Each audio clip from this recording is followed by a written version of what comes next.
महत्त्वाचा जो मुद्दा आहे, जेवढे तुमचे मला प्रश्न ह्या 2 दिवसामध्ये आले त्या सर्व प्रश्नांची उत्तरं दिली आणि आता परत तुमच्या प्रश्नांच्या उत्तरांसाठी हा व्हिडिओ अपलोड करत आहे। व्हिडिओ शेवटपर्यंत पाहायचा आहे, आपल्या व्हिडिओला जास्तीत जास्त शेअर करायचा आहे, चॅनलला लाईक शेअर आणि सबस्क्राईब सुद्धा करायचा आहे। का करायचा आहे? कारण हा व्हिडिओ आपला सर्व महिलांपर्यंत पोहोचला पाहिजे। बऱ्याच महिलांच्या कमेंट परत आता तुम्हाला ती एक आठवण करून देणार आहे। तर चला पाहूया तुमच्याच प्रश्नांवरती उत्तरांचा व्हिडिओ। नमस्कार, जय महाराष्ट्र। तर आजची जी योजना आहे परत तीच योजना आहे मुख्यमंत्री लाडकी बहीण योजना। तर तुम्हाला माहिती आहे की आपण पहिल्या दिवसापासून या योजनेवर काम करत आहोत आणि तुमच्या सर्व प्रश्नांची उत्तरं सुद्धा आपण दिलेली आहेत। तर बऱ्याच महिलांचे मला आता असे प्रश्न आहेत की तुम्हाला माहिती आहे की मधल्या काळामध्ये इलेक्शन होतं, म्हणजे 15 ऑक्टोबर पासून आचारसंहिता चालू झाली आणि त्याच्या अगोदर आपले सर्वांचे फॉर्म जे आहेत ते चेक झाले आणि सगळ्यांना पैसे आले, म्हणजे सरसकट त्यावेळेस सगळ्यांना पैसे आले होते, हे तुमच्या माहितीमध्ये आहेच। आणि आता जेव्हा आचारसंहिता संपली, आपलं इलेक्शन सर्व संपलेलं आहे, सर्व काही प्रोसेस झाली, त्यानंतर आता सरकारची जी अपडेट आलेली आहे ती अशी आहे की आता समजा तुम्ही मुख्यमंत्री लाडकी बहीण योजनेचा लाभ घेत आहात आणि अजून तुम्ही दुसऱ्या कुठल्या योजनेचा लाभ घेतला आहे, तर होऊ शकते की त्या ठिकाणी तुम्ही फक्त एकाच योजनेचा लाभ घेऊ शकता, तुम्हाला दुसऱ्या योजनेचा लाभ मिळणार नाही। जसं की तुम्हाला माहिती आहे की आता वेबसाईटवर तुम्हाला माहिती आहे ऑप्शन आलेला आहे की तुमच्या अकाउंटला किती पैसे आलेले आहेत, तुम्ही त्या योजनेच्या पात्र आहात की अपात्र आहात, हे सर्व काही ऑप्शन सध्या वेबसाईटवर आलेले आहेत।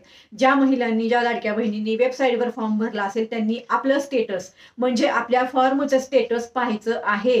त्या ठिकाणी तुमचा फॉर्म अप्रूव्हल आहे का, पेंडिंग आहे का, इन रिव्ह्यू आहे का, रिजेक्ट झालेला आहे। म्हणजे असंही झालेलं आहे सध्या की बऱ्याच महिलांच्या खात्यामध्ये बऱ्याच महिलांचं असं झालं की तुम्ही अगोदर कुठल्या तरी वेगळ्या योजनेचं, जसं संजय गांधी निराधार योजनेची आहे, जर तुम्ही त्या योजनेचा लाभ घेत असाल आणि मुख्यमंत्री लाडकी बहीण योजनेचा जरी तुम्ही लाभ घेतला असेल, तर आता असं झालेलं आहे की त्या ठिकाणी तुम्हाला तुमच्या फॉर्मचं जे स्टेटस आहे ते पेंडिंग दाखवत आहे किंवा रिजेक्ट दाखवत आहे किंवा अपात्र दाखवत आहे। तर तुमच्या फॉर्मचं स्टेटस काय आहे हे नक्की एकदा चेक करा आणि मला सुद्धा कमेंट करून सांगा एकदा की तुमच्या फॉर्मचं स्टेटस काय दिसत आहे।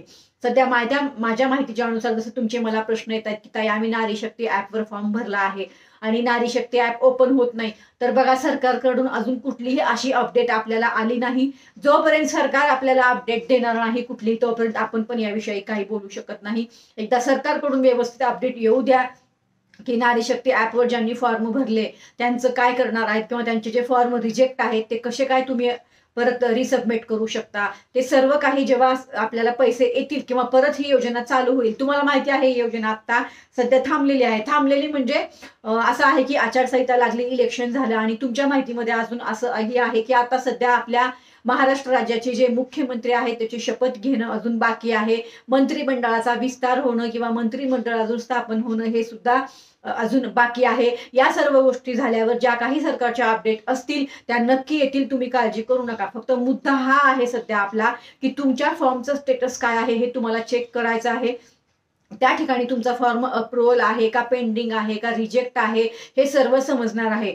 असं आहे की जेव्हा आपल्याला ही योजना अस्तित्वात आली किंवा ही योजना महिलांना सक्षम करण्यासाठी, आर्थिकरित्या सक्षम करण्यासाठी ही योजना आपल्याला लागू केली होती सर्व महिलांसाठी। त्याच्यामध्ये जेव्हा त्याचा पहिला GR आला होता त्यामध्ये तुम्हाला माहिती आहे की आपण कुठल्या ह्याच्यामध्ये अपात्र असणार आहोत हे तुम्हाला माहिती आहे। जर आपण ITR भरत असू किंवा आपल्या घरातील कोणीही व्यक्ती ITR भरत असेल तरी आपण या योजनेचा लाभ घ्यायचा नव्हता, म्हणजे आपण योजनेचा फॉर्म भरायचा नव्हता, हे तुम्हाला माहिती आहे। त्याचबरोबर जर आपल्या घरामध्ये 4 व्हीलर असेल तरी सुद्धा आपण या योजनेच्या पात्र नाही असं होतं, बरोबर। त्याचबरोबर जर आपल्या घरातील कोणीही व्यक्ती ही गव्हर्नमेंटच्या सर्व्हिसला असेल, म्हणजे सरकारी नोकरी करत असेल तरी सुद्धा आपण या योजनेच्या पात्र नाही असं होतं। त्याचबरोबर समजा तुम्ही कुठल्याही गव्हर्नमेंटच्या नोकरी अगोदर करत असाल किंवा तुमच्या घरातील कोणीही व्यक्ती जर गव्हर्नमेंटची नोकरी जॉब करत असतील आणि ते आता रिटायर झाले असतील आणि पेन्शन घेत असतील सरकारची, तरी सुद्धा आपण या योजनेचा लाभ घेऊ शकत नसतो। तुमच्या घरामधील जर व्यक्ती आमदार खासदार असेल तरी आपण या योजनेचा लाभ घेऊ शकत नव्हतो। तर जे काही अशा आपल्याला नियम अटी लागू केल्या होत्या. त्याच्यामध्ये अजून एक सगळ्यात अट महत्वाची ती अशी होती की जर तुमचं जे वार्षिक उत्पन्न आहे ते 2.5 लाखाच्या आत पाहिजे तरच तुम्ही या योजनेचा लाभ घेऊ शकत होता, असं सरकारचा GRच तेव्हा होता, तुम्हाला माहिती आहे. तर ह्या सगळ्या अशा बाबी होत्या. तरी सुद्धा आपण बऱ्याच महिलांनी अपात्र असून सुद्धा, अपात्र म्हणजे काय, ज्या काही मी सांगितलं आता त्याच्या आपण त्या योजनेच्या पात्रच नाही आपण. म्हणजे आपल्या घरातील व्यक्ती ITR भरत आहे, आपल्याकडे 4 व्हीलर आहे, किंवा आपल्या घरातील व्यक्ती कोणी पण गव्हर्नमेंटचे म्हणजे सरकारी नोकरी करत असेल, सरकारची पेन्शन घेत असेल, तरी आपण फॉर्म भरला आणि आपण या योजनेचा लाभ घेतलेला आहे. त्याचबरोबर घरातील एक विवाहित स्त्री आणि एक विवाहित स्त्री म्हणजे एक लग्न झालेली स्त्री आणि एक न लग्न झालेली म्हणजे अविवाहित स्त्री मुलगी, अशा 2 व्यक्ती आपल्या घरातील योजनेचा लाभ घेऊ शकत होते. पण आपण काय केलं, आपण घरातील 3-3, 4-4 महिलांचे फॉर्म भरले आणि योजनेचा लाभ घेतला. पण त्यावेळेसची परिस्थिती अशी होती की काहीही करून प्रत्येक म्हणजे जे काही फॉर्म आले तेव्हा इलेक्शनचा पिरियड पुढे येणार होता, म्हणजेच काय तर पुढे आचारसंहिता लागणार होती. त्यामुळे सरकारने काय केलं की पैसे दिले, असं झालेलं आहे. पण आता ही योजना जी आहे म्हणजे जसं तुम्हाला माहिती आहे की सोशल मीडियावर सगळीकडे सांगितलं गेलेलं आहे, मी सुद्धा माझ्या व्हिडिओतनं वारंवार हे सांगत आहे की गरजू महिलांना या योजनेचा लाभ मिळाला पाहिजे. ज्या व्यक्तीला, ज्या महिलांना योजनेची आवश्यकता नाही, घरून स्थिती त्यांची परिस्थिती अगदी उत्तम आहे, त्यांना काही एवढी गरज नाही, ज्या महिला अशा आहेत की ज्यांचा डिवोर्स झालेला आहे, ज्या घटस्फोटित आहेत, ज्या म्हणजे एकट्या राहून आपल्या मुलांचा सांभाळ करतायत, ज्या कचरा वेचणाऱ्या आहेत, ज्यांची परिस्थिती हलाखीची आहे, ज्या महिला शेतामध्ये काम करून रोजगार करून आपलं जे उदरनिर्वाह आहे ते करत आहेत, अशा महिलांना या योजनेचा लाभ मिळाला पाहिजे. तर सरकारचं पण आता हेच धोरण आहे की अशाच सर्व महिलांना या योजनेचा लाभ मिळणार आहे. आणि आपण जर या योजनेच्या अपात्र असाल तर तुमच्या फॉर्मचं जे स्टेटस आहे तेच अपात्र म्हणून येणार आहे. तर नक्की तुम्हाला माहिती आहे बघा, मी सगळ्यात महत्वाचा मुद्दा हा सांगणार आहे की तुम्ही सरकारला दोष देण्यापेक्षा किंवा तुम्ही दुसऱ्या कुणाला दोष देण्यापेक्षा तुम्ही स्वतः ठरवा की तुम्ही ह्या योजनेच्या पात्र आहात का. जर तुम्ही पात्र आहात तर तुम्हाला नक्की पैसे मिळतील. तुमच्याच मनाला हा प्रश्न विचारा की तुम्ही या योजनेच्या पात्र आहात का. बघा, मी स्वतः सांगते, मी ITR भरते तर मी ह्या योजनेच्या पात्र नाही म्हणून मी फॉर्म भरलेला नाही. त्यामुळे तुम्ही स्वतः ठरवा की तुम्ही या योजनेच्या पात्र आहात का. जे काही त्यांनी निकष आपल्याला लावून दिलेले होते, जे काही अटी आणि नियम सरकारचे GR मध्ये होते, त्या अटी आणि नियम मध्ये तुम्ही बसता का, हे सर्व काही तुम्हीच पाहायचं आहे. त्यावेळेस तुम्हालाच तुमची सत्यता ही लक्षात येणार आहे. त्यामुळे सरकारला दोष देण्यापेक्षा किंवा इतर कुठल्या लोकांना दोष देण्यापेक्षा, जे काही महिलांच्या मला कमेंट येतात त्याच्यावरून मी सांगते तुम्हाला की तुम्ही सरकारला दोष नका देऊ. ते नियम जे आपल्याला लावून दिलेले होते की तुम्ही या नियमात जर बसत असाल तर नक्की फॉर्म भरा, पण तुम्ही जर या नियमात बसत नाही तर तुम्ही फॉर्म भरू नका. सरकारने आपल्याला ऑलरेडी सांगितलं होतं. आता ज्या महिला असं म्हणतात की सरकारला आधीच कळलं नाही का मग आमचे फॉर्म अप्रुव्हल करायला, तर तुम्हाला माहिती आहे की त्यावेळेस बऱ्याचसा गोंधळ होता. ही योजना अस्तित्वात आली, बऱ्याच महिलांनी फॉर्म भरले, बऱ्याच महिलांना समजत नव्हतं कसे फॉर्म भरायचे, काय करायचे ते समजत नव्हतं. तर आणि सरकारचे जे बाकीचे पण भरपूर कामं होते, पुढे इलेक्शन लागणार होतं, आचारसंहिता लागणार होती, तर तुम्हाला जर पैसे आले नसते तर तुम्हीच बोलले असते की आम्हाला पैसे नाही आले, मग योजना कशाला अस्तित्वात आणली, बरोबर ना. तर त्यामुळे सरकारने काय केलं, सरसकट सगळ्यांना पैसे दिले. पण आता ते जेव्हा मुद्दा जो मी सुरुवातीपासून उचललेला आहे की ज्या खरंच गरजू महिला आहेत त्यांना या योजनेचा लाभ मिळाला पाहिजे. अगोदर आपल्याला 1,500 मिळायचे, आता आपल्याला पुढे डिसेंबर पासून 2100 रुपये मिळणार आहेत, बरोबर ना.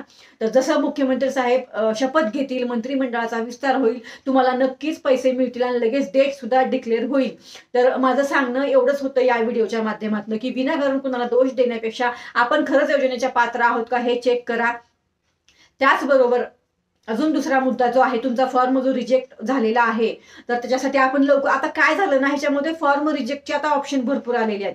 काय झालं, योजनेच्या पात्र नसाल तरी ते फॉर्म रिजेक्ट झालेले आहेत. त्यामुळे मी तुम्हाला असं सांगते सध्या तरी की एकदा पैसे यायला चालू, उद्या जसे पैसे यायला चालू होतील तेव्हा आपल्याला सगळं काही समजणार आहे. सरकारचे अपडेट आले की आपल्याला सगळं काही समजणार आहे. पण जे फॉर्म आहेत ते खूप आता कडक पद्धतीने हे जे आहे फॉर्म आता चेक केले जाणार आहेत. आणि मेन म्हणजे तुमच्या फॉर्मच्या स्टेटसलाच तुमचं सर्व काही दिसतंय की काय अपडेट तुम्हाला आली आहे. तर तुम्हाला काय अपडेट आली आहे तुम्ही चेक करा, मला पण सांगा, मलाही समजेल आणि मलाही तुमच्या प्रश्नावरती परत उत्तरांचा व्हिडिओ बनवता येईल. आणि तुम्हाला अर्थ हा नाही की तुम्ही योजनेच्या पात्र नाही म्हणून तुम्हाला पैसे द्यायचे नाही, किंवा तुमच्याकडनं काही चूक झाली म्हणून तुम्हाला योजनेचा लाभ द्यायचा नाही, सरकारचं असं अजिबात नाही. सरकारचं असं म्हणणं आहे, ही योजनाच जेव्हा अस्तित्वात आली तेव्हा खरंच गरजू महिलांना देण्यासाठी ही योजना अस्तित्वात आणली होती. खरंच ज्या महिलांना गरज आहे, जसं मी सांगितलं, त्या महिलांपर्यंत या योजनेचा लाभ मिळाला पाहिजे, हाच सरकारचा पहिलाही हेतू होता.